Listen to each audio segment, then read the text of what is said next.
Salut, ici Jérémy alias Mister Cool pour la chaîne Canalor Café. On est aujourd'hui avec Cédric. Comment vas-tu Cédric? Ça va très bien, toi? La forme? Très bien, Bon. très sympa, Ah. le cadre. Ah oui, là on est bien. Alors j'espère que les PLV vont tenir. Là il y a le petit vent. On verra. Si jamais ça tombe, je ferai un montage, je couperai, je remettrai. On fera comme si il s'était rien passé. Présente-toi Cédric.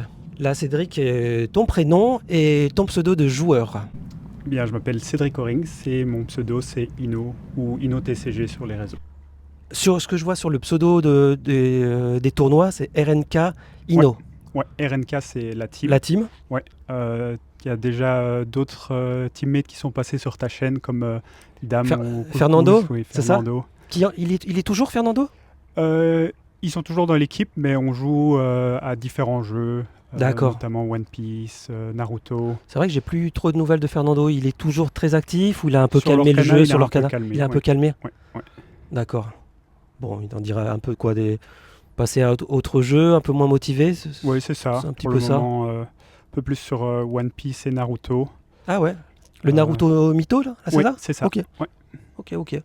Bah de toute façon, il y a beaucoup de joueurs. Ça fait quand même maintenant 2 ans, Lorcana. Ouais. Et 2 ans de TCG, c'est quand même ça fait déjà un petit moment. Hein. Ouais. Et 2 ans, ça fait long. on Hein. sent que ça tourne un peu. Ouais. Il y a des nouvelles mécaniques qui sont assez intéressantes, mais des fois pas assez poussées. Là, on a la rotation, il n'y a pas de reprint. Les nouvelles mécaniques sont sympas, mais on a laissé de côté les anciennes. Boost, les duos couleurs, il n'y a que les légendaires ou les shifts. Voilà, donc on perd par exemple aussi Cobra, Dissipation. C'est dommage qu'il n'y ait pas un je comprends. continuum. Et tu penses que ça a un peu peut-être démotivé un peu des joueurs aussi? Je pense oui, parce que les nouvelles mécaniques toutes seules ne révolutionnent pas vraiment le jeu. Ouais, je comprends. Et donc on est toujours un peu dans du linéaire.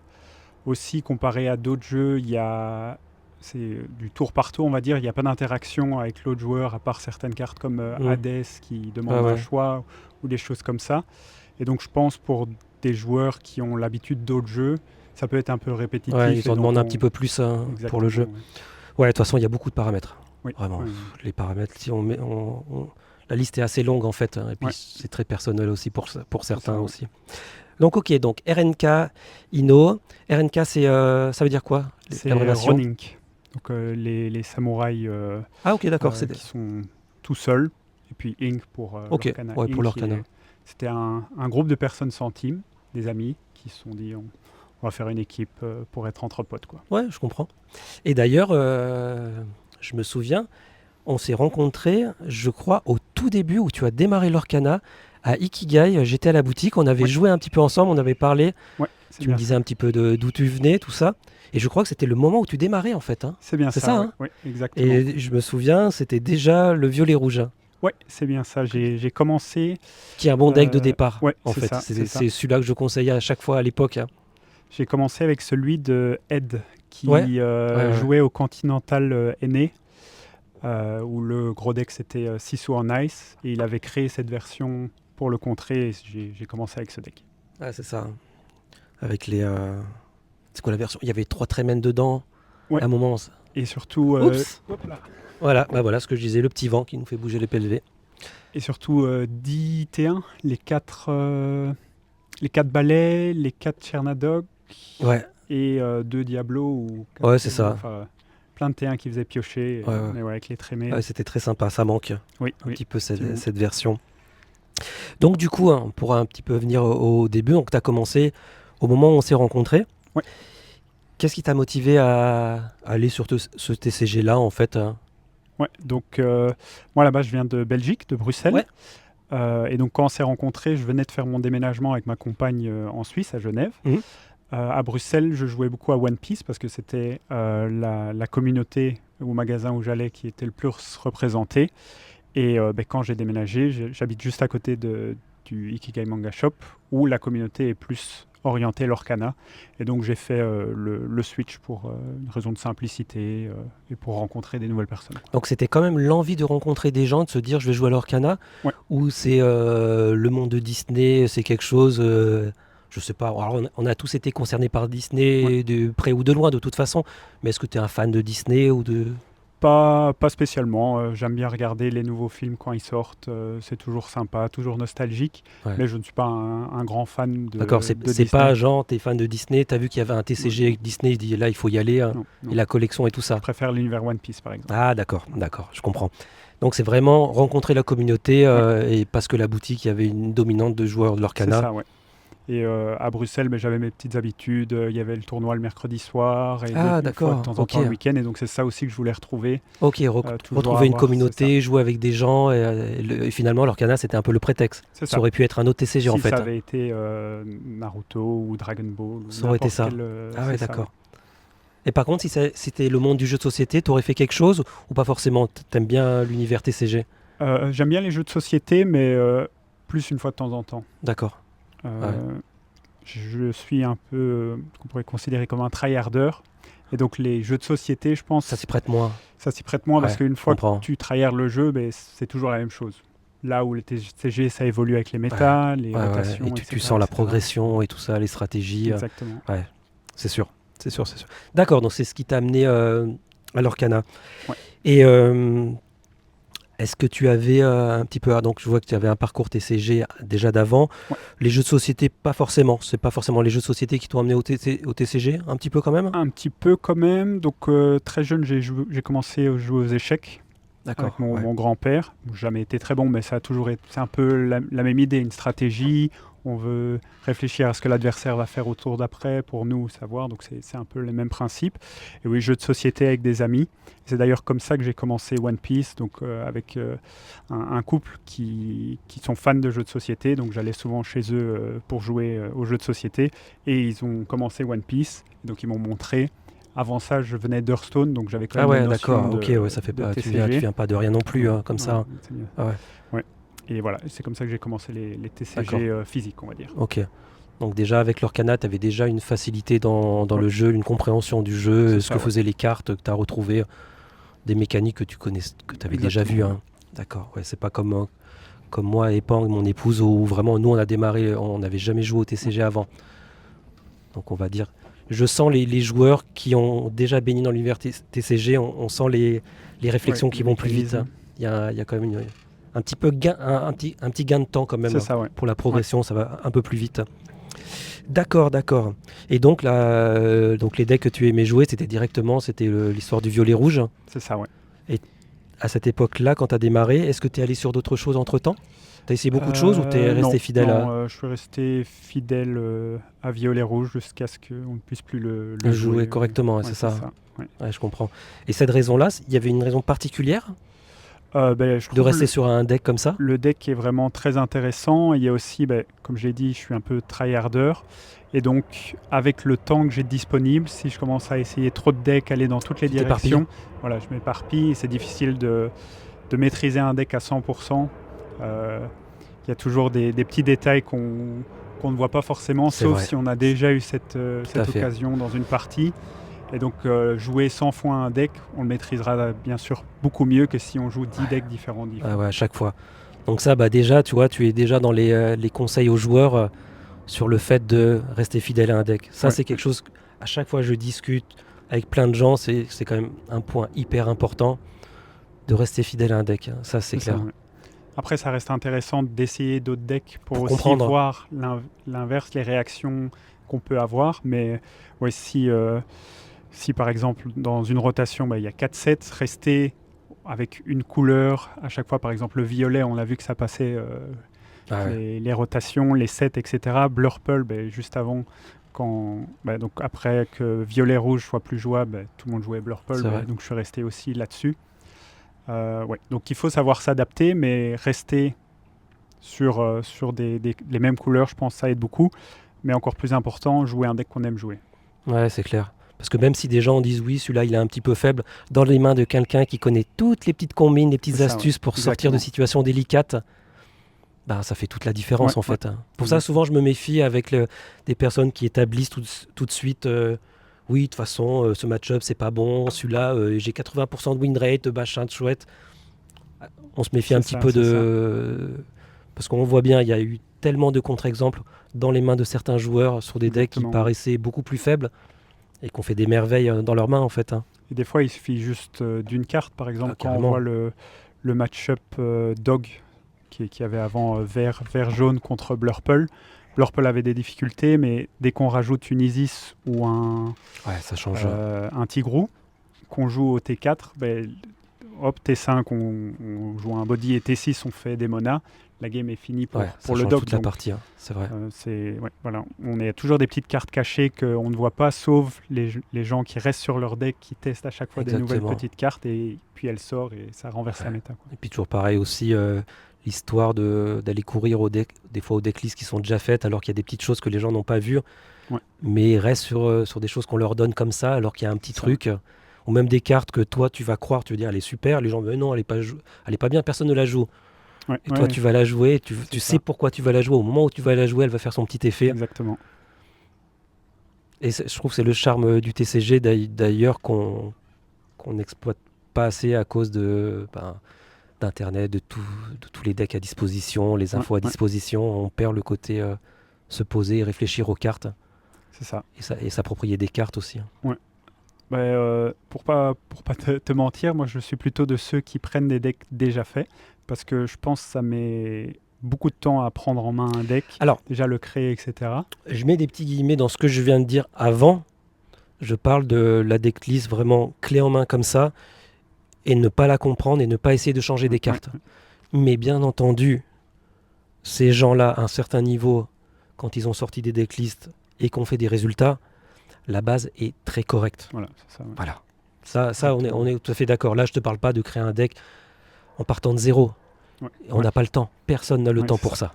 Réellement personne. De prendre un deck de zéro et de se dire je vais faire 5000 parties, il n'y en a pas. Il n'y a pas de joueurs professionnels actuellement qui sont payés tous les jours en disant bon là j'ai un mois, je peux faire que ça et je suis payé pour... Non. Donc je comprends qu'on regroupe les données de plusieurs joueurs, des résultats. Mais après, trouver sa petite astuce, comme sur le violet rouge qui était sorti en fin de chapitre, je veux dire, moi, ça fait un moment, je voyais Elisa Maza. Oui. En me disant, ouais, ça peut être machin. Bon, on n'ose pas, on reste... on dit, ouais, c'est peut-être nul. Bam. Le deck chien, t'as vu comment elle a fait mal? Je sais, je l'ai joué à Angers, au CCQ. C'est hallucinant. Ouais. Alors, faut-il encore tomber sur les decks chiens à ce moment-là dans un tournoi? C'est ça, ouais. Mais c'est hallucinant. Une fois que tu l'as posé, le deck, il peut plus rien faire. Surtout s'il joue pas la version avec les chromicons. C'est d'ailleurs, Angers. Oui. Parce que c'est un petit peu toujours pareil dans le milieu de l'Orcana. Dès que tu as la chance de passer en table filmée, alors la chance ou pas de chance, ça dépend comment ça se passe le match et à quel round aussi dans le tournoi. Mais toi, tu étais tombé, donc c'était je l'ai noté là. Donc tu as fait top 16 au CCQ d'Angers, le Ludofest. Bien ça. Et 6-2-1. Ouais. C'était ça, hein? Ouais, exactement. Et bien entendu, ce qui a fait un petit peu parler, c'est très bien. Donc tu es tombé contre Clément, qui jouait son deck bleu-rouge action. Ouais, voilà. Ça, et à ce moment-là, c'est ce qui t'a fait... Tu as gagné la partie... Et c'est le jour 2 où tu avais perdu derrière, c'est ça? J'ai perdu au top 16. Le jour 2, ok, d'accord. Le premier round du jour 2, c'est ça. Je me souviens plus contre quoi? Contre Blurple. C'est contre Blurple. Match-up assez difficile. Ah ouais, un peu compliqué. Hein. Ouais. Et je pense qu'il avait le toss aussi. Donc vraiment un match-up compliqué. Si à la sortie, Blurple... C'est pas impossible. C'est pas impossible. J'en ai rencontré 3 le jour 1. J'ai fait donc 2 victoires et une égalité parce qu'on n'a pas eu le temps juste. Donc c'est possible, mais si il est sur le play et il a la Golden Blurple T1 support, rampe, T3, enfin T4, T5. La suite classique, là c'est compliqué là. Fini, Là si tu peux gagner au dé et prendre les deux parties où tu commences. C'est ça. Ouais. Puis il a toujours ce souci quand tu commences à envahir de personnages. Et dans la liste, il y avait les Picsou où tu boostais. Hein. C'est ça. Hein. Ça, c'est un enfer pour lui. Hein. Oui, c'est ça. C'est génial cette carte contre le Blurple. Hein. Il est obligé de la mettre dans l'encre et alors ça nous fait tes cadeaux. C'est ça. C'est super. Ça, c'est vraiment le bon plan. Donc, donc c'était Blurple qui t'a fait sortie du tournoi. Ça. Bien dommage. Hein. Et donc, voilà. Donc, c'est la partie streamée. Toujours contre grands joueurs à réputation sulfureuse. Tout ça en France. mais tu tombes sur une partie filmée, donc c'est quand même sympa. Ouais, je suis Et en plus, la partie, elle s'est bien je veux dire, en soi, elle s'est bien passée. À part, voilà, le truc qui s'est passé en stream, où il y a eu cette fameuse... il n'a pas fait les 2 cartes Lilo, pour jouer. ouais. Donc, voilà. Je pense, en regardant encore la vidéo, je pense que Comment tu l'as ressenti? Alors déjà, il joue à 100 à l'heure sur le truc. Le deck, à un moment, ça fatigue. Tu es là, tu vois les trucs, et tu dis, bon, bah, fais ton truc. T'as pas fait gaffe du tout. C'est ce que j'ai dit dans l'interview après avec Rofelos, que bon, il y a un judge, c'est filmé, je le laissais faire ce qu'il avait à faire. Évidemment. C'est un deck que je connaissais pas beaucoup. Je sais qu'il y a des conditions, etc., mais s'il le joue, il le joue. En plus, s'il le joue très vite, je vais pas lui demander de ralentir ou quoi. Bien sûr. Et donc, c'est plutôt bizarre. On dit souvent d'accélérer la partie que de la ralentir. C'est ça, mais. Oups. Tu restes avec nous, Belle. Hein? C'est ça? Bon. Je pense que si on joue pas ce deck, c'est difficile de le suivre. Carrément. Toute partie. En plus, c'était la dernière game de la journée, donc. Et en plus, ce deck, il est sorti là en fin de chapitre, qui a explosé. Bah, tu vois, la preuve, quand souvent les gens ils disent ouais, la méta elle est posée, il n'y a rien de nouveau. Moi, c'est l'histoire de ce deck. Heureusement qu'on est arrivé à la fin, que c'est fini. Hein. Sinon, il aurait. C'est une catastrophe ce truc. C'est dingue, vraiment dingue.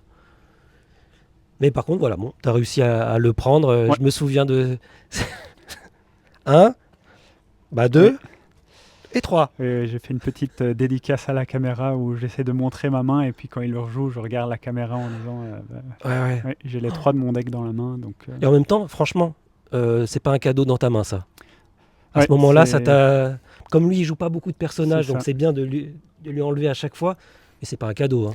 Non, j'ai dû en créer Isma qui aurait permis de relancer ma main. Donc une fois que j'avais joué ces 3 cartes, j'étais au top deck. Et donc, j'ai eu de la chance, j'ai eu des bons top decks à la suite, mais c'est clairement pas une main qu'on veut en main de départ. Non, c'est sûr. Plus tard, quand on a carrément. Par exemple 6 dents, comme ça, si on a un top deck des monas, tu peux faire autre chose. On peut relancer la partie, etc. Mais quand on a 3 d'encre et 3 non ancrables qui coûtent 4, c'est compliqué. Ah oui, c'est drôle. En tout cas, c'était drôle ça. Donc voilà, cette partie a fait beaucoup parler. Mais en réalité, ça...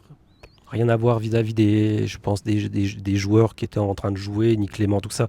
C'était l'histoire, toujours pareil, des judges qui doivent intervenir au bon moment, et puis la position de Rofelos. Voilà. Pour moi, je ne sais pas s'il y a eu le clan pour ou contre, mais je pense qu'en général, on était tous sur le fait, non, un caster est là pour commenter, pas pour arbitrer.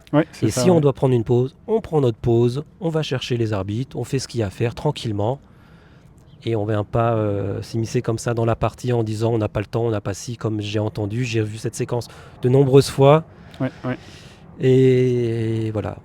On va dire ça me contrarie un petit peu ce genre de choses. Parce qu'actuellement, il y a des personnes qui sont bien compétentes et que jamais... il ne se serait jamais positionné de cette façon-là.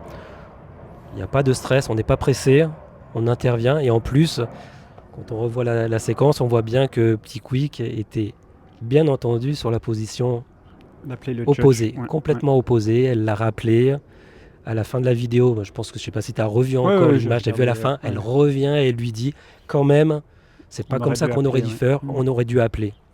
Mais tu le sais très bien, voilà, ils sont en couple, donc ils n'allaient pas faire une scène de ménage devant la caméra. Mais oui, je me souviens que moi j'avais pas suivi le stream, mais je me souviens que Pang me dit oh là là, le groupe à Genève là, ils sont comme des fous là. Je me dis mais il s'est passé quoi encore? Et là dans ma tête je me dis qu'est-ce qu'il a fait encore le pauvre Clément? Il a fait quoi comme truc de fou? Et en fait tu as vu sur la phase de Clément, il dit clairement, si jamais il y avait un Joss qui m'avait dit c'est DQ, il n'y a pas de problème. Hein. Il a été hyper clair. Il a fait son truc. Si le judge avait dit ok, voilà, je perds la partie parce que si ça, bah ok, j'assume mon erreur, il n'y a pas de problème. Surtout qu'il veut vraiment faire profil bas vis-à-vis de tout ce qu'il a ramassé depuis un moment. C'est vraiment là, il veut passer à autre chose. Hein. Donc bref, la parenthèse, mais c'est voilà, circonstance qui a fait que on se remet, on se met à parler de toi parce qu'il y a cette situation-là et tout ça. Et puis aussi des progrès. Je pense que tu as vu ta progression, non? Ouais, exactement. Tu le ressens, ça? Ouais. Je pense il y a aussi, je vois aussi l'influence de vraiment m'entraîner sur un deck, rester dessus. Ouais, c'est principalement ça. Par exemple, à Gand, j'avais joué Purple Steel, D'accord, ouais. que j'avais aussi quand même pas mal train. Et j'ai fait top 128, donc j'ai fait jour 2 aussi. C'est bien. Et donc, donc vraiment, quand j'ai un deck que j'aime bien et en plus que vraiment je m'entraîne avec, etc., je vois vraiment la différence. Ouais, t'as surtout vu les progrès vraiment quand tu passes du temps sur un deck à C'est voir. ça, ouais. Et je sais pas, comment par exemple, quelle est ta façon un peu de t'entraîner? C'est quoi un petit peu le processus en fait pour toi, en tout cas qui marche pour toi, Ouais. Bon, donc avec le temps que tu as? ouais, c'est ça. Généralement, je prends une decklist toute faite Ouais. pour un peu prendre le deck en main. Je sais pas si tu connais le joueur JDRR. Oui, bien sûr, Ouais. qui est un peu spécialisé du violet-gris d'ailleurs, C'est ça. qui avait Il met fait des toujours, métafailles, c'est ça, c'est ça? un guide gratuit. Ouais, Donc généralement, ça sauve tellement de temps que je regarde d'abord ça carrément. en premier. Parce que, oui, ce qui marque dans un guide, même si c'est basique, c'est quelque chose qu'il faudrait 10 games du match-up pour le Exactement. comprendre, le prendre en main. Donc généralement, je commence comme ça. Et ensuite, des games en ligne, où j'essaie de faire en sorte d'avoir une bonne réflexion et pas de jouer pour jouer. Donc il y a, je pense souvent, moi le premier, hein, où on lance des games et on se perd un peu, on se dit, ok, c'est ça la ligne, je joue mes cartes, tu perds, tu te dis, ah ben j'ai pas eu de chance, tu gagnes, je suis trop fort. Là où je pense qu'il faut vraiment avoir une réflexion plus poussée. Les games que je perds, généralement, je les review. Ok. Pour voir où était l'erreur, ou peut-être qu'il n'y a pas eu d'erreur, il n'y avait juste pas de chance, mais Ouais. où est l'erreur, où est-ce que je pouvais faire quelque chose de Ouais, où différent. tu pouvais améliorer, d'accord. Et alors, avec ma team, ce qu'on aime bien faire aussi, c'est des parties entre nous avec des briefs, des parties avec un troisième joueur qui va regarder et dire Ok. ah, j'aurais fait ça J'aurais fait ça aussi. différemment, Ok. et à main ouverte, pour dire ok, là au prochain tour il peut faire ça, et donc on sait que. Alors quand tu dis à main ouverte avec ton adversaire, c'est ça, ouais. il voit Les complètement deux, ta main, toi tu vois sa main. Moi je vois ta main, toi tu vois ma main, et du coup il y a cette réflexion en plus de ok, au tour prochain il peut faire ça. Mais donc ça permet d'emmagasiner ça dans ton cerveau et te dire la prochaine fois que tu joues, à ce tour-là, c'est vrai qu'il avait pu faire ça, donc là, même si je ne sais pas s'il peut le faire, il pourrait faire ça. Et donc on arrive à un plus grand arc de décision. Ouais, je comprends. On dire, ok, il peut faire ça, ça, donc probablement que ma meilleure solution c'est ça. Voilà, ce genre de réflexion, et aussi dire, parce qu'on ne maîtrise pas forcément le deck adverse, que tu joues ça, et puis il va dire tiens, moi j'aurais fait ça parce que je peux faire ça. Enfin, toutes les décisions sont discutées, et du coup ça permet. En plus, ton adversaire à ce moment-là peut te dire tu sais, Cédric, contre moi, cette carte elle m'aurait bien embêté. Je pense que tu aurais dû la jouer parce que elle est toujours embêtante pour moi pour la gérer. Et tu fais ok, d'accord, ok, je me souviendrai qu'à ce moment-là, contre ce style de deck, vaut mieux jouer ça. Et comment tu fais un peu pour ce travail de mémoire après, pour te dire ok, il faut que je me souvienne de ça, que je fasse pas la même connerie. Tu prends des notes ou tu arrives à emmagasiner comme les infos, une fois que tu l'as fait, tu as une bonne mémoire? J'ai, je pense, une bonne mémoire visuelle, et le truc c'est que même si on retient quelque chose, il y a tellement de paramètres qui font que ce sera peut-être pas 100% vrai la prochaine fois. Exactement. Et donc je pense que c'est plus s'entraîner à avoir une sorte de feeling, de ressenti, qu'à ce moment-là, ok, basé sur toutes les games que j'ai fait avant, toutes les situations qu'il y a eu, c'est probablement ça la meilleure le meilleur play. Parce que je pense que c'est impossible de toujours avoir le meilleur play. Il y aura toujours peut-être deux bonnes solutions en fonction de ce que l'autre a dans la main, etc. Exactement. Et donc c'est plus essayer d'avoir ce feeling de quel sera le meilleur play potentiel. C'est compliqué. Et est-ce que tu fais partie des joueurs qui se disent je joue cette carte-là, mais je sais qu'en face, s'il a la solution, c'est foutu. Mais par contre, s'il a pas, tant mieux pour moi. Ou tu préfères jouer autre chose en disant si je joue l'autre carte, de toute façon, il peut pas la gérer. Tu fais quoi? Là encore, ça dépend de la situation. Il y a des situations, on parle souvent de est-ce que tu joues pour perdre ou tu joues pour gagner? Donc là, par exemple, tu as ça. Si je joue cette carte, il gagne dans 5 tours. Ou si je joue cette carte, c'est moi qui vais gagner dans 2 tours, sauf s'il a la carte en question. Et là, il gagne au tour d'après. Donc il y a cette réflexion, se dire, ok, si je continue dans cette direction, au final, je vais quand même perdre. Donc est-ce que c'est pas mieux de prendre le risque maintenant? S'il l'a, j'ai perdu maintenant et on pourra pas refaire le monde de toute façon. Et s'il l'a pas, alors je retourne la situation. Donc c'est difficile, je pense. C'est dur des fois, hein. Ouais. Ça vraiment compliqué. Hein. Ouais. Parce que des fois, on veut jouer la carte et finalement, on voit qu'il n'a pas de solution, on le regrette. Ouais. Et des fois, il a la solution, on se dit, j'aurais dû jouer l'autre carte. Bon. Et puis, je pense que ça dépend aussi si c'est un BO3, est-ce que j'ai une victoire, lui 0. Donc, il y a beaucoup de paramètres Tout à fait, ouais. à prendre en compte. Généralement, si je peux, je vais prendre la solution plus safe. Parce que je me dis, il y a toujours moyen de revenir et je ne suis pas puni par mon move.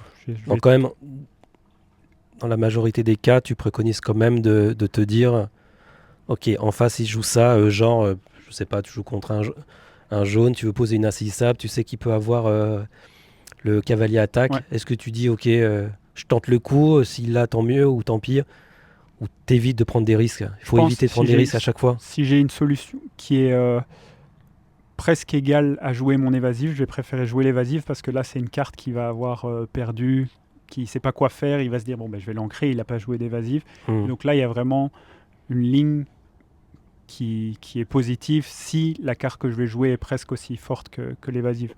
Un autre exemple serait si je pense qu'il a tempête, il a 8 d'encre, au lieu de jouer 3 bodies, je vais juste en jouer 1 ou 2 et avoir un backup au cas où. Donc toujours faire le pour et contre. Et généralement jouer le moins risqué, mais toujours en prenant un peu de risque, parce que si tu prends pas de risque, tu laisses l'adversaire potentiellement revenir. Et donc tu joues pour perdre, comme je disais. Ouais, comme c'est un jeu de hasard, il faut aussi oser des tentatives comme ça de hasard aussi. Ouais, hein. C'est important et des fois ça, je veux dire, on a eu tellement de fois la preuve que ça a fonctionné. C'est ça, ouais. Mais c'est délicat cet équilibre. C'est un peu la partie frustrante de l'Orcana. C'est très, souvent on arrive au top deck et c'est très. Je trouve qu'il y a plus ce côté chance que dans d'autres jeux où un joueur moins fort peut plus facilement gagner contre un joueur fort, entre guillemets, qu'à d'autres jeux. Et parce qu'il y a cette part de chance où. Mais c'est ce qui fait le charme de l'Orcana, j'ai l'impression, et qui donne. T'as toujours ce goût de vouloir refaire un tournoi, de vouloir rejouer. Exactement. Et c'est ça qui est agréable, te dire, ça pourra passer, ça peut passer un jour, on ne sait pas. Et je pense, en tout cas pour ma part, moi je trouve c'est cette sensation que j'ai à chaque fois dans ce jeu, c'est il n'y a pas tant de frustration que ça, c'est-à-dire si t'es pas si bon que ça, tu peux jouer. Tu peux jouer, te faire plaisir, faire des tournois, alors que par exemple tu me parlais des échecs. Si je ne sais pas jouer, c'est horrible. C'est comme ça. Il n'y a pas de hasard. Tu apprends les règles, tu te souviens des trucs, des coups. L'Orcana, il y a un petit truc où tu peux toujours te faufiler avec le pairing, tu vois. On le voit bien, des fois sur des résultats de tournois, on se pose toujours la question, mais comment ce deck il est passé? Après, quand tu as réussi à avoir l'information de il a joué contre ci, contre ça, tu vois, le petit malin quand même. Alors, ça ne veut pas dire que c'était pas des parties difficiles, mais bon. T'as des gens qui ont eu des péris assez incroyables. Il y a cette part de chance, mais il faut savoir l'utiliser. Bien sûr. C'est là où on voit les bons joueurs qui sont là récurrents, de manière récurrente dans les gros tournois. Il leur faut cette petite chance, mais dès qu'ils l'ont, ils concrétisent. Bien sûr. Et la partie il y a tellement, comme tu dis, il y a des choses à apprendre. Et c'est vraiment important de partager avec des gens, prendre des notes, les histoires de team, se partager des infos, s'entraîner, d'avoir des conseils. Parce que des fois, il y a des petits conseils qui font vraiment toute la différence. Hein. Sinon, tu as l'impression de faire les mêmes erreurs tout le temps. C'est ça, Tout le temps.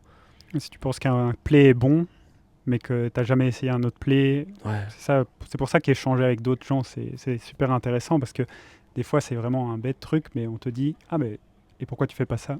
Tu te dis, oui, c'est vrai que ça change ça m'arrive, complètement tout. Tous les jours, chaque fois que je joue, Je fais un truc, je me dis, mais qu'est-ce que je suis en train de faire là? Et je vois les autres joueurs me dire, mais si t'avais fait ça, Ouais, franchement, c'est mieux. Moi, je suis assez du style, je pose la carte, il faut qu'elle fasse un truc fort. Dans l'anticipation, des fois, c'est compliqué. Je me souviens quand il y a eu la carte Dumbo qui est sortie. Ouais. Mais moi, Dumbo, elle passait en encre.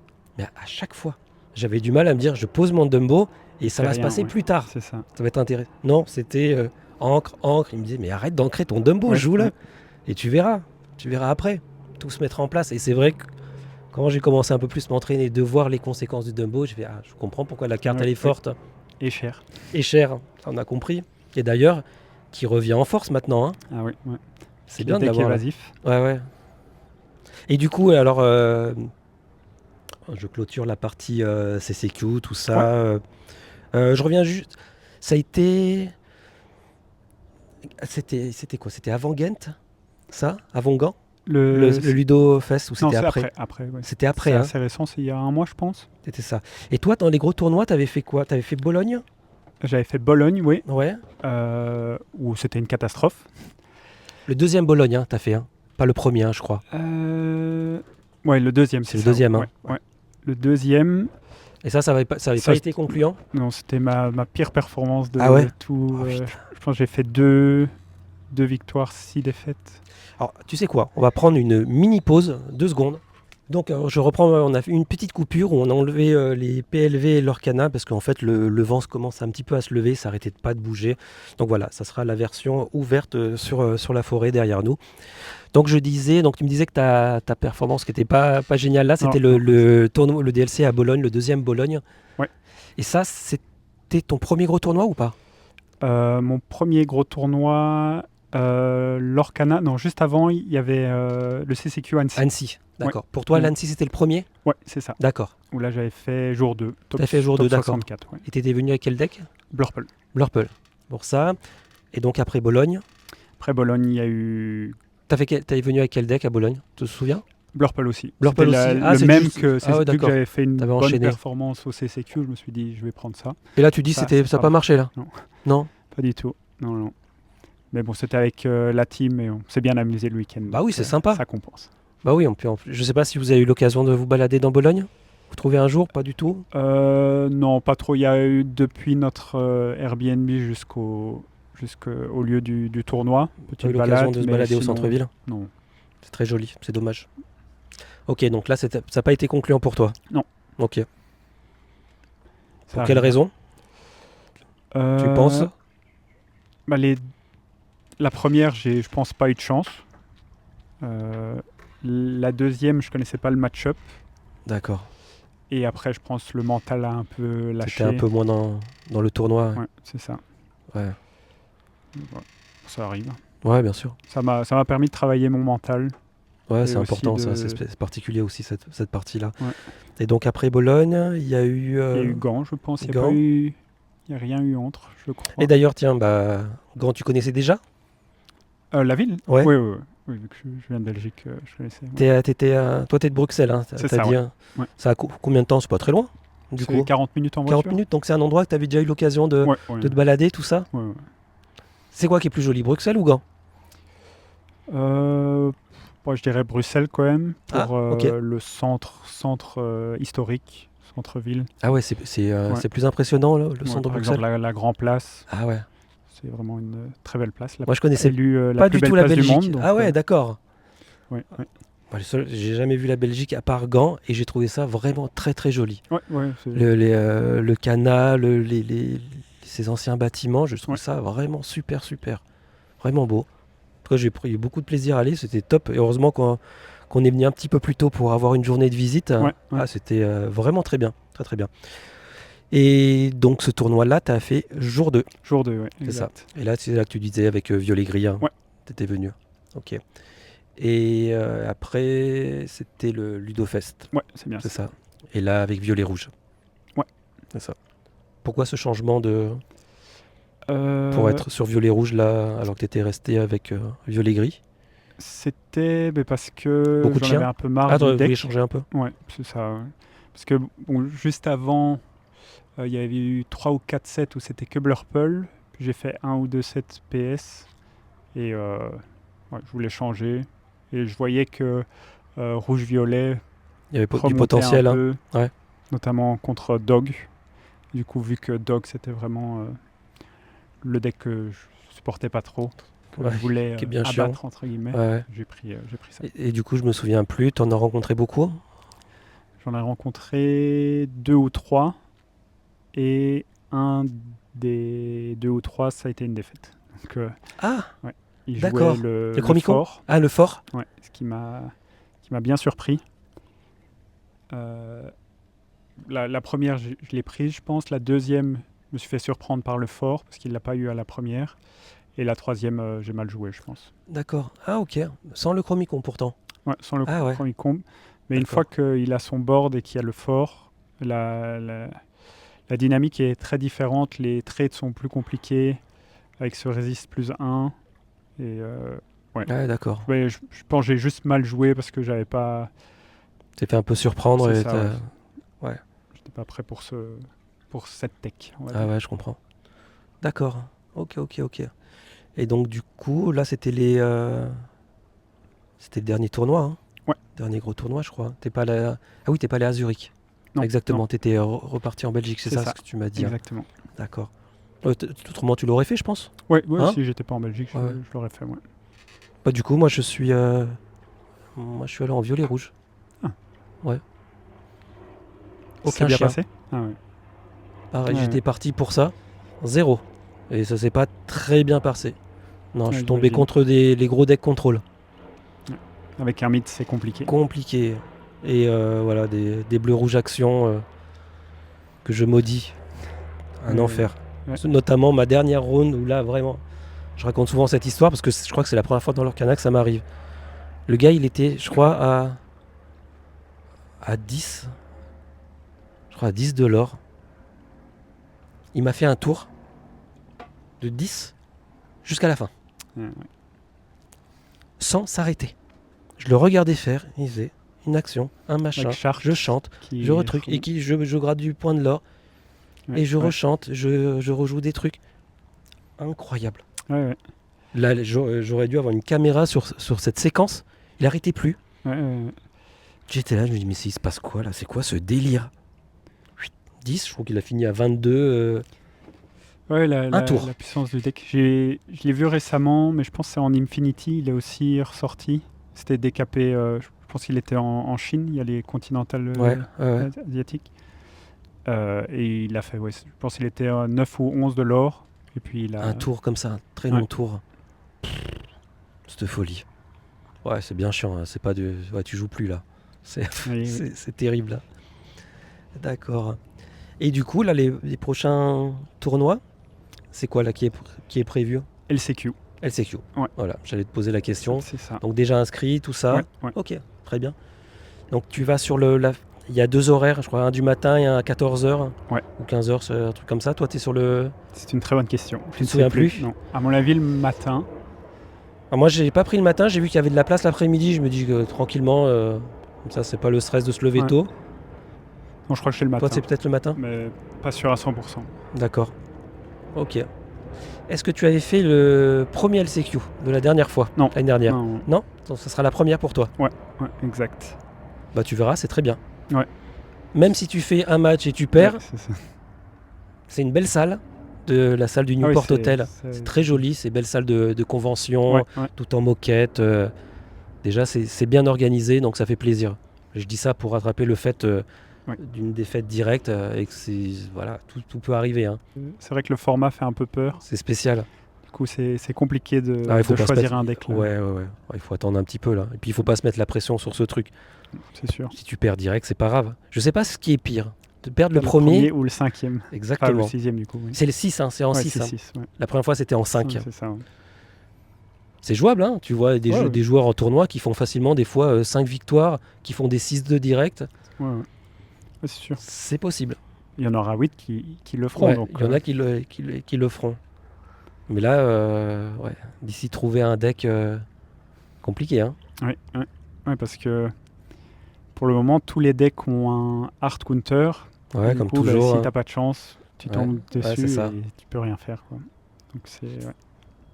Donc là, tu as un petit peu regardé ce qui se passe, méta, qui ouais. ressort un petit peu. Ouais. C'est un peu compliqué là de savoir qu'est-ce qui va vraiment tenir. Je pense jaune-vert, pour sûr, ça va tenir. Ouais, donc là, tu parles la version avec toutes les chansons là. Les chansons Ah non, la et la version version avec agro. la version agro. Hein. Ouais, avec C'est ça. Elinor. Avec Elinor, les princesses là, Ouais. c'est ça. Je pense La reine. les deux decks feront quelque chose. Ouais, eux seront là hein, déjà. Le jaune-rouge, hein, Il y a aussi jaune-rouge, ouais, boost. mais qui est très lent. Très lent, ouais, donc c'est ça un peu. Il y a cette trinité, hein, comme toujours, Ouais, où comme il y a toujours. contrôle rouge-jaune qui bat par exemple PS, et PS bat aggro, et aggro bat le contrôle. Donc, c'est vrai que là pour l'instant il n'y a pas encore de deck midrange hein, qui se positionne bien comme on a eu avec le violet gris à l'époque. Ouais. Mais je pense qu'il y a toujours moyen de faire quelque chose avec le violet gris. Ouais. C'est un deck qui est quand même très stable et qui peut toujours surprendre. Je suis un peu moins fan de la. Tu as vu la version Omnidroid qui se balade. Ouais. C'est sympa, mais je la trouve problématique contre tout ce qui est jaune. Ouais, où tu as posé tes gros Omnidroid et puis finalement tu te prends un grand génie du mal ou un Gaston comme ça. Alors que l'autre Purple Steel, plus avec les cartes qui coûtent 3-4, de 3 de force, 4 de force.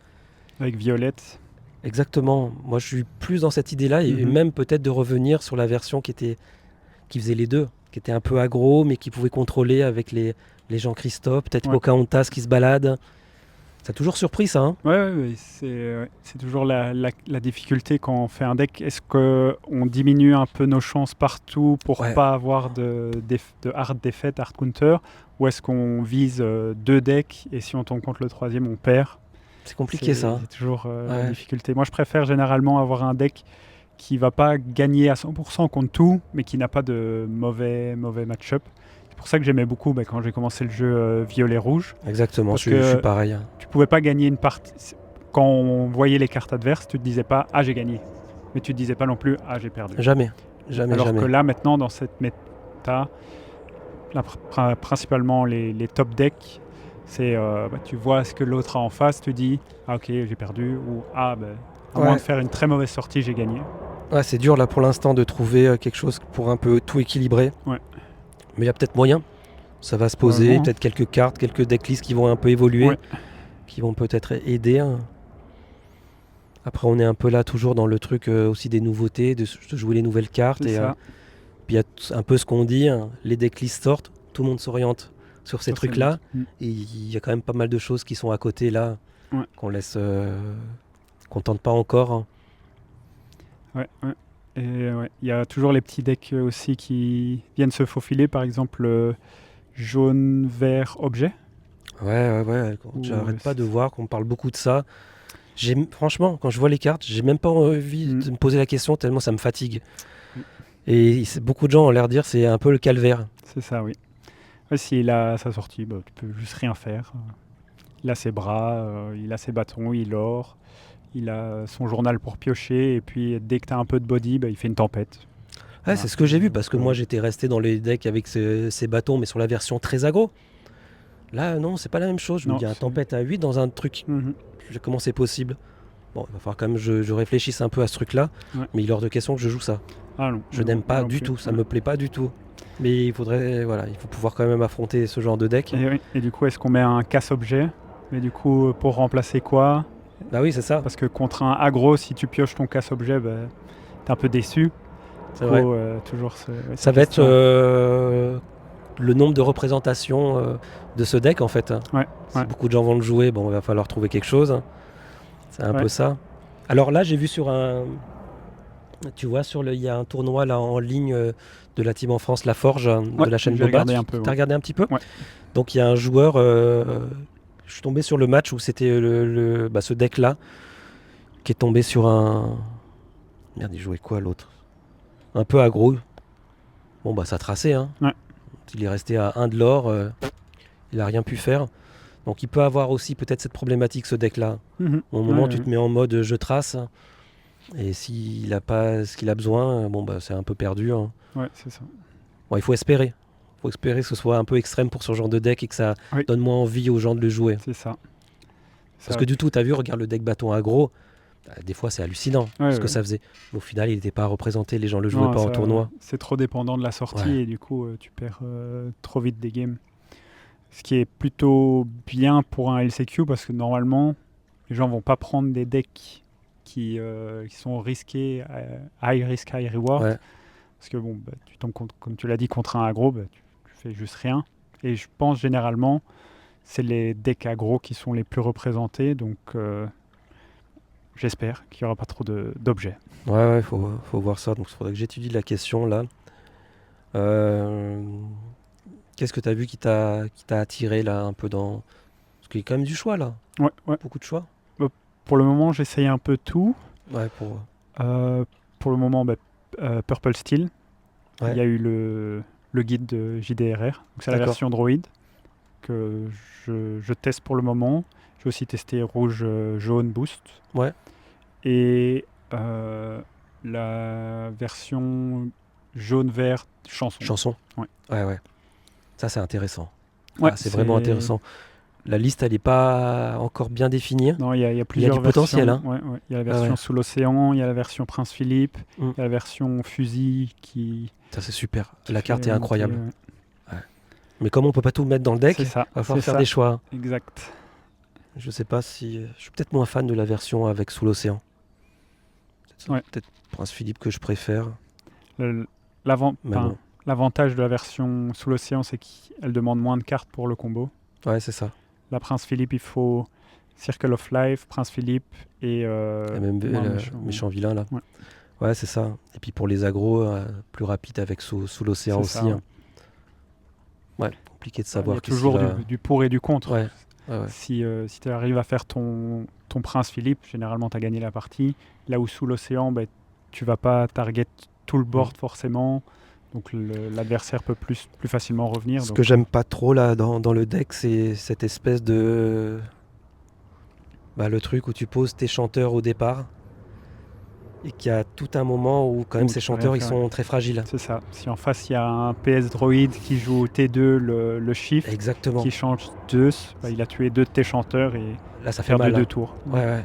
Et là de revenir, reposer tes chanteurs, faire ton truc... J'aime pas trop ces stratégies de jeu où tu poses tes machins et t'attends. Et avec des petits personnages, la différence où le jaune-rouge, ce que tu prépares au départ, même si c'est lent à préparer, c'est plus difficile à enlever. C'est des gros costauds qui sont mis au début. Là, je trouve cette méta, elle est très... je vais pas dire qu'elle se joue les 2 ou 3 premiers tours, mais avec le PS Droid et Amber Steel, Lilo et Stitch, c'est aussi un peu la même chose. C'est T1 ou 2, tu veux shifter, tu fais ton Zeus et tu gères le bord adverse, comme ça il est bloqué les 3 premiers tours. Dès le départ, et donc, ça joue. Généralement, c'est difficile de revenir quand tes 2 premiers bodies sont sautés. Ouais. Donc, sauf si tu t'épuises un petit peu en pioche, où tu n'arrives pas toi à repartir et tu laisses un peu de temps à l'adversaire. Mais c'est ce que j'ai ressenti là. J'ai vu, je me suis dit, tiens, il y a beaucoup de decks qui se jouent un peu sur cette préparation du début. Et les gens qui se disent, ouais, violet-gris, c'est peut-être pas top. Violet-gris, il fait mal aussi au départ. Et à la différence du jaune-gris style Song, comme un peu à l'époque, c'est que le violet-gris a des personnages un peu plus costauds. C'est ça, oui. C'est ça. Si tu as le droïde 8-8, difficile à enlever. Ah, ça c'est dur. Sauf, comme je le disais, si tu joues du jaune. Ouais, exact. Ou là, si tu n'arrives pas à t'étaler avec beaucoup de personnages et tu n'as que des gros droïdes, ils vont facilement partir. Donc moi je suis curieux de voir un petit peu ce que va faire le violet-gris en fait, en dehors de la version Omnidroid en réalité. Parce que c'est toujours un deck qui s'est toujours faufilé un peu partout. Et toujours pareil, comme tu dis, dans les mains de joueurs un petit peu malins. Alors oui, on a perdu des bonnes cartes. Des bonnes cartes. Je veux dire, le coup du prof... le prof, ok, il était sympa pour piocher, on est d'accord, mais c'était surtout le fameux truc où tu as 3 personnages, tu poses pioche, tu poses prof, ça t'en fait 4 et tu chantes ton feu ardent à 4. Exact. Là, avec la petite action, là, tu m'as cassé le nez, non, c'est pas un personnage. Oui. Donc si tu as 3 personnages, tu restes à 3. Et ça, la différence que ça fait dans le deck, c'est énorme. Tu avais Olaf aussi qui permettait de remonter ton prof, qui mettait beaucoup de pression. Oui. T'as vraiment tellement de bonnes cartes là qui sont parties. C'est dingue. Et on n'a pas eu de reprint Des petits cadeaux comme ça. Je dis pas d'en faire 25 000 des reprints, c'est très bien qu'ils soient calmés là-dessus. Mais de se dire, d'en glisser un petit comme ça, bon, c'est pas grave. Quitte à faire une rotation, autant de la faire de cette façon-là, quelque part. C'est ça. Ouais. Donc ok, donc, là en mode un petit peu test pour voir ce qui te parle. Après le risque, là, avec ces decks un petit peu lents, là, comme les jaunes-rouges, qui est assez populaire là en ce moment, parce que c'est vrai, c'est assez flatteur. Hein. Comme deck, il y a tellement de bonnes cartes dedans. C'est il faut que ce soit dans les mains de bons joueurs, des gens qui réfléchissent vite, parce que c'est une horreur. La durée des parties. C'est ça, oui. C'est aussi un peu ce qui me fait peur et qui me donne pas envie de prendre ce... Tu fais que des égalités avec ça. Ouais. Et un LCQ, tu peux pas te permettre de faire ça. Et généralement, tu vas prendre la game tout à la fin, et du coup, si ça joue juste autant, généralement, tu seras en dessous du lore, et du coup, tu perds la game. Ça. Donc, moi, c'est ça qui me fait peur. J'ai l'impression que c'est un bon deck en théorie dans le jeu Lorcana pour jouer fun, mais en tournoi, c'est costaud. Quand tu peux commencer à piocher en boostant, tu as tellement de solutions que tu prends beaucoup de temps, beaucoup de réflexion. C'est très très lent. Et si tu dois faire 6 BO3, avec à chaque fois cette pression du temps, ça fait, et là en ce moment, on a l'impression qu'il y a quand même beaucoup de decks assez contrôle qui sont présents. Les parties, elles sont sans fin. Et tu te retrouves à faire que des égalités en fait. D'ailleurs, c'est ce qui m'est en fait à Zurich, moi c'est ce qui m'est arrivé. J'ai fait tellement d'égalités à cause du temps, le violet rouge qui est lent aussi. Donc tu joues contre des Blurple, des choses comme ça où c'est des parties. À Angers, c'est l'égalité que j'ai eue, c'est violet rouge contre Blurple. Ça s'éternise. C'est dommage. Top deck. Ces histoires de temps, c'est dommage dans le jeu. Mais je pense qu'on peut pas faire autrement. Autrement, ce serait. Il y a toujours on pourrait pas gérer des tournois. Cette question du temps comme à l'échec, comme aux échecs, où chacun son tour. Parce que ça. Là où d'autres jeux, c'est peut-être plus compliqué parce qu'il y a des interactions pendant mon tour, tu peux aussi faire des choses. Là, on pourrait le mettre en place. T'as essayé encore une fois, non, techniquement, on n'a jamais essayé. Je l'ai essayé avec Pang, ça. Et alors, ça marche. J'ai un compteur d'échecs.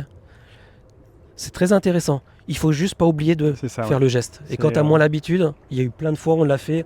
Je dis non, mais tu as oublié d'appuyer. Ah mince, c'est moi qui ai oublié d'appuyer. Donc ça fausse tout le truc. Mais c'est vraiment bien. Parce que du coup, s'il y a des moments où tu as besoin de prendre plus de temps de tes réflexions, c'est ton temps à toi que tu assumes. Et ça évite les remarques, tu peux jouer plus vite, et puis ce genre de pression que l'adversaire peut te mettre. Non, moi je serais assez pour. C'est juste la mise en place est un peu complexe. Mise en place compliquée. Comment est-ce que tu fais s'il y a des incidents? Parce que il y a trop compliqué. Pas qu'il y a beaucoup de triche à l'Orcana, mais il y a quand même généralement. C'est ingérable. C'est plus aux États-Unis, j'ai l'impression, mais il y a toujours au moins à chaque gros event, au moins à chaque fois un drama, des soucis. Et du coup, si tu as ce boîtier où quelqu'un appuie sur un bouton sans le faire exprès, des choses comme ça, je pense que c'est la partie un peu peut-être plus compliquée, comme tu dis, la mise en place. Trop compliqué à mettre en place. On voit bien aussi la phase du mélange du deck, du mulligan. Ça prend du temps dans les tournois. Des fois, tu t'amuses à regarder combien de temps tu prends. Il faudrait mettre une pause à ce moment-là, le relancer. Puis quand tu es en train d'être concentré sur ton jeu, tu es plus concentré sur l'appareil. C'est ça. Trop compliqué. Ou est-ce qu'il faudrait rallonger un petit peu le temps dans les tournois? Moi, je serais un peu plus à ce niveau-là, mais c'est compliqué. Si tu rallonges le temps, les gens vont juste prendre plus de temps et il y aura toujours le même problème. C'est compliqué de... je pense que ça t'est arrivé à chaque fois. Je pense quand tu joues avec un pote ou les gens de la team où tu joues vraiment à la cool. Non, mais il y a des parties. Tu fais non, c'est pareil. On a joué 1h20, une partie. Parce que tu as envie d'aller jusqu'au bout, tu as envie de jouer, jouer comme ça, en mode un peu jeu de société, où tu t'en fous du temps. C'est ça, ça... Tu te mets un timer à côté de toi quand tu t'entraînes? Tu fais ça? À te poser un minuteur? Non, pas vraiment. Pas vraiment? C'est un truc que je fais. J'ai un petit minuteur des fois pour m'entraîner. Parce que tu as vu, des fois, quand tu es vraiment dans la partie, le temps, tu le vois pas passer. Et puis pareil, la perception, souvent on dit... on ne sait pas qui est-ce qui a joué plus longtemps. Est-ce que c'est toi ou est-ce que c'est l'autre? Quand l'autre réfléchit, tu as l'impression que c'est long. Quand c'est toi qui réfléchis, tu te rends pas compte que tu es long aussi. La perception du temps c'est vrai. est complètement différente. Après, je joue pas mal en ligne. Et en ligne, tu as un minuteur tu le vois, ça aide. 2 minutes. Ça, c'est bien en ligne pour ça. Par contre, à chaque fois, tu vois la différence en jouant en ligne et jouant en physique. Ouais, là, C'est important de toujours garder le côté physique. Parce que c'est sur quel deck PS ou par exemple pour PS, il y a le Super Hero Boy, le petit A2 là, qui est utilisé pour shifter syndrome. Mais il te fait gagner un lore s'il y a un héros. Et par exemple, Sully, c'est un héros. Ok. Et donc, j'ai déjà gagné une game sans le faire exprès, où j'étais contre un rouge-jaune. Il fait tempête. Je me dis, ok, j'ai perdu, je le joue et je gagne un point de l'or et je finis la game. Parce qu'il y a Sully. Mais donc, je regarde, mais il n'y a pas de héros pourtant. Et puis, tu regardes vraiment, tu lis chaque carte. Tu dis, ok, c'est quelque chose qu'il faut faire attention, que tu ne penses pas. Exactement. Tu ne connais pas toutes les caractéristiques, tous les mots, sous-mots de chaque carte. C'est la même chose pour jaune, vert, chanson. Il y a tellement de triggers avec Milo. Si tu as mis 2 cartes dans ta trash, tu pioches. Il faut faire gaffe à ça. C'est fou, tout plein de triggers. Faut faire attention. Si tu es en ligne, tout est fait automatiquement. Ou alors tu as un petit message, est-ce que tu veux le faire? Oui, je veux le faire. Mais en vrai, après, tu sais plus jouer. C'est ça. Quand tu as ton deck et tu le vois, ça c'est terrible. De rater plein d'opportunités. Il faut faire gaffe. Vraiment faire la part des choses. À Angers, j'avais eu... c'est pas mon adversaire contre qui j'ai perdu. Il avait Miss Indestructible violet, où il y a un trigger de début de tour qu'il n'a pas fait 2 fois. Bon, la 3e fois, je l'ai laissé faire parce qu'il demandait pas. S'il m'avait demandé, je l'aurais laissé faire, mais il m'a pas demandé. Et du coup, la 3e fois, je lui ai dit, vas-y, fais-le. Il a gagné là-dessus, mais dans tous les cas, il aurait choisi évasif. C'est juste ce que je me suis dit. Oui, très souvent, en général, c'est souvent ça. Il n'y avait pas de raison de prendre le lore en plus dans tous les cas, donc je lui ai dit prends évasif. Je sais que tu n'aurais pas pris le lore. Là où s'il avait demandé à un judge, normalement, je pense que ça passerait pas, parce qu'il a eu une information en voyant sa carte, après. Et donc il peut normalement pas. Je pense si ça change rien et que c'est fait sans mauvaise intention, peut avoir ce fair play entre guillemets. D'ailleurs moi je trouve personnellement cette histoire dans l'Orcana, elle est un petit peu compliquée de mettre en place ces petits points de règle. Parce que c'est vrai que le début de tour c'est avant la pioche. C'est ça. Et dans plein de jeux, tu pioches c'est ton début de tour quand tu prends ta carte. Et c'est pas naturel, sauf des gens qui sont vraiment dans le TCG.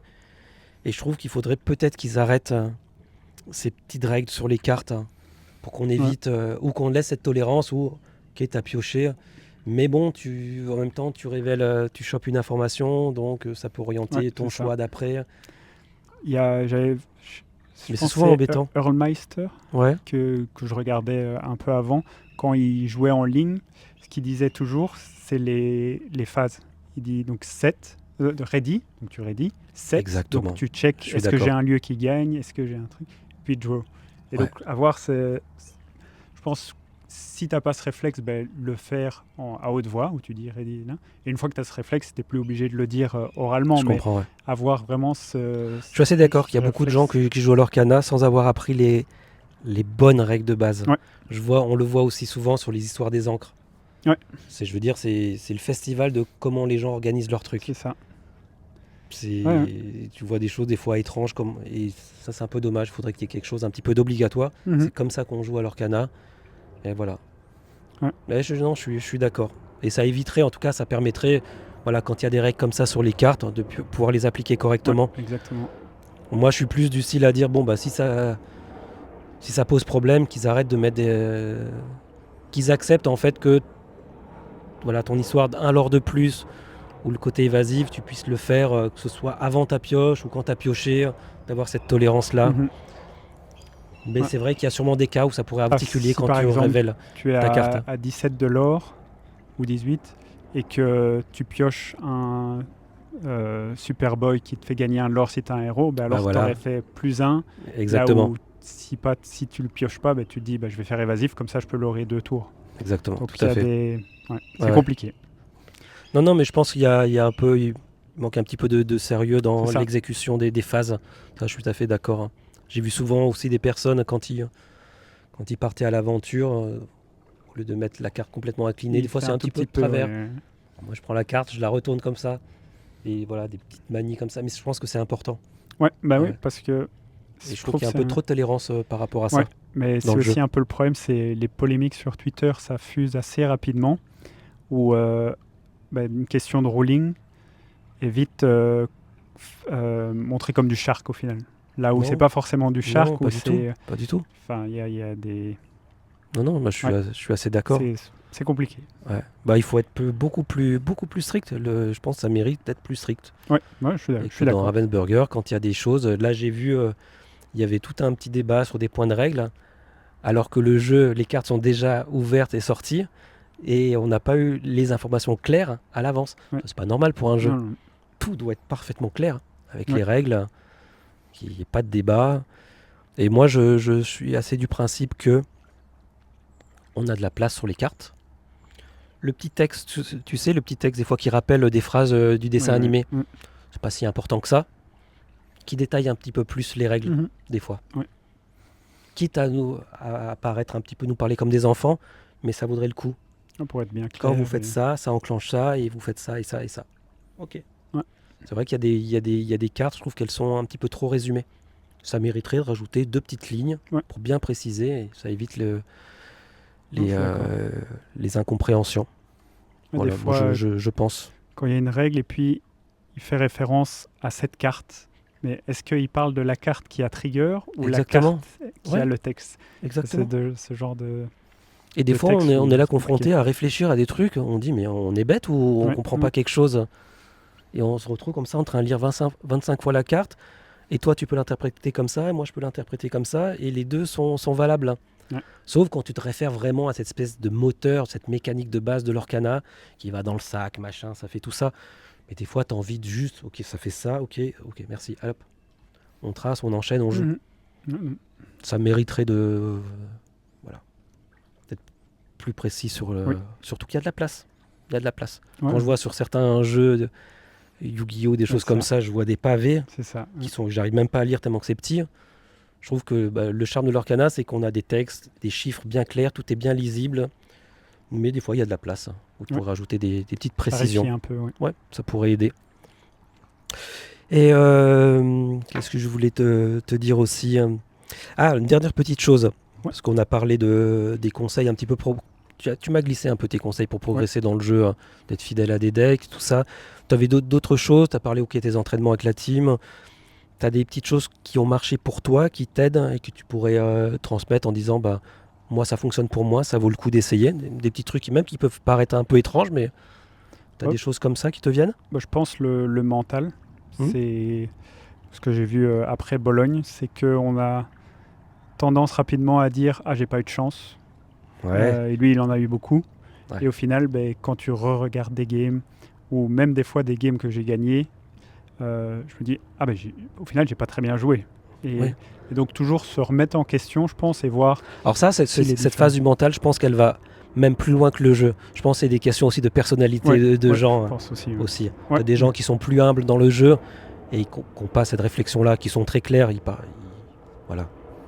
Mais même pas se dire j'ai eu de la chance ou pas, ou je suis plus fort et il est moins fort, j'aurais dû gagner, etc. Mais juste se dire ok, j'ai joué comme ça, est-ce qu'il y a un moment j'aurais dû tester quelque chose d'autre, faire au lieu d'ancrer ça, ancrer autre chose, est-ce que j'aurais dû attendre, est-ce que j'aurais... Moi je pense que c'est toujours se remettre en question. Tout à fait d'accord avec ça.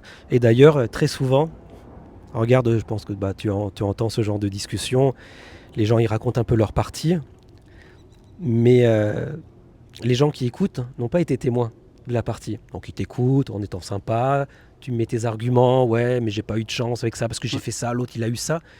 Mais quelque part, l'autre joueur, s'il avait vu la partie, je pense que des fois il te raterait pas. Il te dirait, mais en fait, c'est quoi ton baratin que tu me racontes là, que t'as fait ça, t'as pas eu de chance? C'est quoi ce tour à la con là? T'as vu ce que t'as fait? T'as même pas vu qu'il y avait ça, t'as osé jouer cette carte là, et après tu me racontes que en fait t'as pas eu de chance sur ce truc là.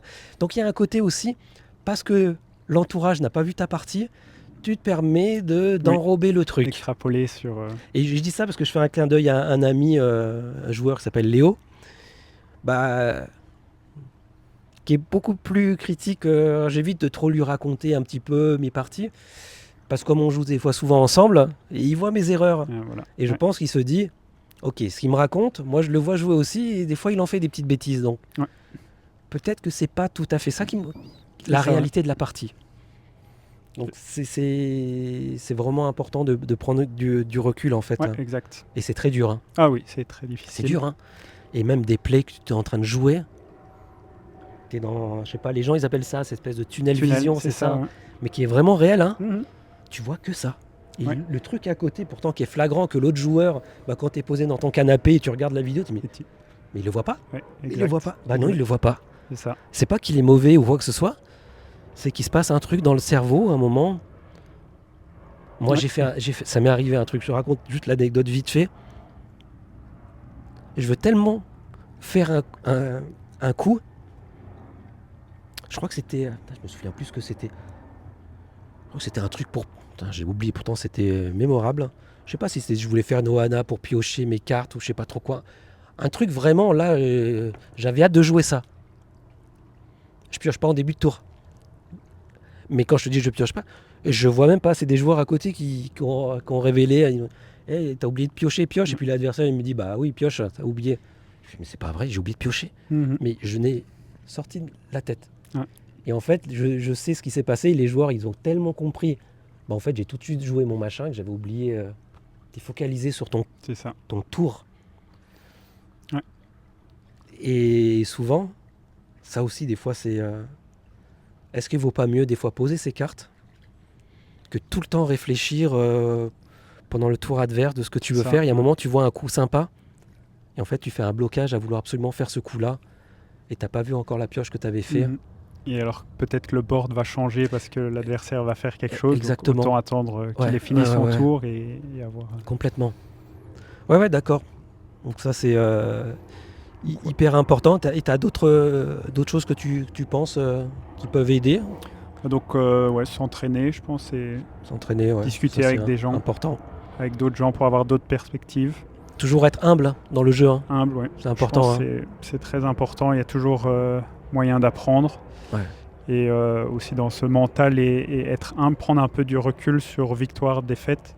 Parce que si tu te dis « Ah, j'ai pas eu de chance, c'est pour ça que j'ai perdu », il y a des games que tu as gagné parce que l'adversaire n'avait pas eu de chance au final. Exactement. Donc normalement, ça doit se balancer. Et c'est ton niveau qui doit faire la différence entre cette balance. Est-ce que tu gagnes plus souvent que tu perds? Et c'est ça qu'on disait, quand tu as la chance, est-ce que tu arrives à la prendre, la saisir et être constant dans tes performances? Il y aura toujours des moments où tu vas piocher 5 non ancrables en faisant un mulligan, même s'il n'y en a que 5 dans ton deck. Ça arrive, c'est arrivé à Est-ce que tes adversaires. tu es très affecté par la défaite? Ou ça va? Tu es une personne qui arrive toujours à prendre un peu du recul avec le jeu et... À Bologne, ça avait été dur. Ah, ça a été un peu dur. Depuis là, j'arrive à relativiser. Il y a aussi relativiser en fonction du temps que je me suis mis à préparer. Donc, si je me suis vraiment bien préparé et que je perds parce que c'est une erreur ou que j'ai l'impression d'avoir mal joué, là, ça va plus m'atteindre. Mais aussi, j'ai pas trop traîné et puis j'ai pas eu de chance, ben voilà, ça arrive, ce sera pour la prochaine fois, quoi. Donc, et quand tu dis ça t'affecte, ça se ressent comment? C'est plus intérieur? Je pense que c'est plus intérieur. Il y a aussi cette question de je sais plus jouer au jeu. Ah d'accord, des remises en question. Faut que je change le deck est nul. Enfin, tu extrapoles vite. Ouais, bien sûr. Puis tu t'en parles à tes coéquipiers, tu dis c'est pas possible. Enfin, ça va beaucoup mieux. Ça va beaucoup mieux pour ça. D'accord. Et du coup là, je reviens un peu au début sur la team. Vous êtes combien là? Il semble qu'on est 8. Vous êtes 8 là? Ouais. D'accord. Et là pour le LCQ, il y a qui va dans la team? 3. Donc il y a moi, Lexou et Alexandre, Chris. c'est ça? Alexandre et Chris. Chris qui est plus âgé. Ouais, oui, Chris. Le bouc, tout ça. D'accord. Ça, ouais. Ok. Donc vous y allez à 3. Ouais. Et il y a aussi Loïc. Ok. D'une autre team. Ouais, c'est ça. Qui est souvent présent et tout ça, qui sera là-bas aussi. Vous y allez comment, en voiture ou train? Du coup, moi je vais en train avec ma compagne. Ouais. Parce qu'on fait un petit week-end à Paris en même temps. On ira à Disneyland le jeudi. D'accord. Et puis je joue le vendredi en fonction de si je passe. Alors je continue à jouer et elle fera la visite toute seule. Et si pas, on fait un week-end à Paris. D'accord, c'est-à-dire si tu passes pas le samedi, tu restes sur Paris? Ouais, c'est ça, on prend le week-end. Et tu rentres quoi, le dimanche? C'est ça, ouais, dimanche soir. D'accord. Et les autres joueurs, ils font quoi? Je pense qu'ils ont pris un appartement ensemble. D'accord, à côté? C'est ça, ouais. D'accord. Très bien, super, je te remercie. Est-ce que tu avais des choses que tu voulais dire, ajouter, un petit message à passer ou quelque chose que j'ai oublié de te demander et que en fait je suis passé à côté d'un truc important en te faisant un petit interview aux gens. Il fallait dire, quand il y a Cédric, il fallait quand même lui demander ça, qu'on me reproche pas ça après que je lui ai pas demandé. Non, je pense pas. J'ai parlé pas mal de choses là, ouais, non? Je pense que c'était une interview très complète. C'était complet là. De m'avoir invité. Très sympa avec le cadre. Là on est bien là. Là on est bien. Ouais. On est au top là.